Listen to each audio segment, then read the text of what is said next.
सबसे बड़ा financial inclusion, विश्व का सबसे बड़ा हेल्थ केयर प्रोग्राम, विश्व का सबसे बड़ा फूड डिस्ट्रीब्यूशन और विश्व का सबसे बड़ा वैक्सीनेशन।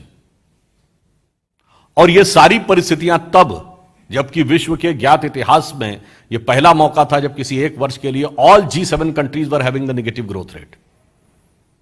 इसके बावजूद भारत की यह स्थिति और इन चुनौतीपूर्ण परिस्थितियों के बीच में से उठते हुए फिर भी हर गांव में सड़क, हर गांव में बिजली और अब हर घर को नल युक्त जल देने का यह व्यवस्था सुनिश्चित की गई। फिर चाहे भारत की स्थिति एक सॉफ्ट स्टेट के रूप में समाप्त करना हो या रक्षा उत्पाद के बारे में आत्मनिर्भर बनाना हो, अथवा अंतर्राष्ट्रीय कूटनीति में भारत को एक नए गौरव और आत्मसम्मान के समान स्थापित करना हो, यह सारे कार्य यह दर्शाते हैं कि जैसे भारत की राजनीति में मोदी जी के नेतृत्व में एक युगांतर स्थापित हुआ।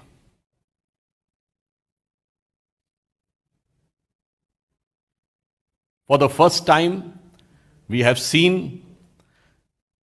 that in any international platform, India's importance is unprecedented.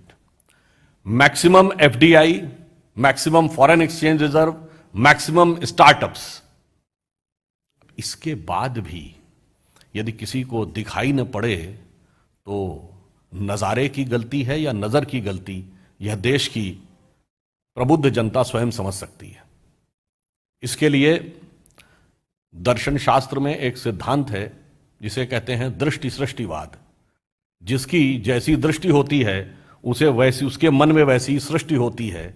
और इसलिए मैं यह पंक्ति कहना चाहूंगा, कभी कभी कितना भी अच्छा दृश्य हो, कितनी भी अच्छी पुस्तक हो, कितना भी अच्छा ज्ञान का स्रोत, संपूर्ण शास्त्रों का ज्ञान किसी के सामने रख दीजिए, परंतु यदि उसकी आंखें बंद हों या आंखें हो ही नहीं तो उसे कुछ दिखाई नहीं पड़ता।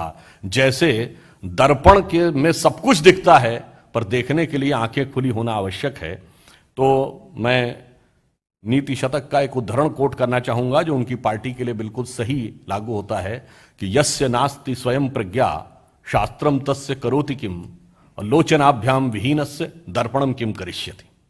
तो इसलिए हम ये कहना चाहेंगे कि आप नजर बदलिए, नजारा बहुत बदला हुआ है।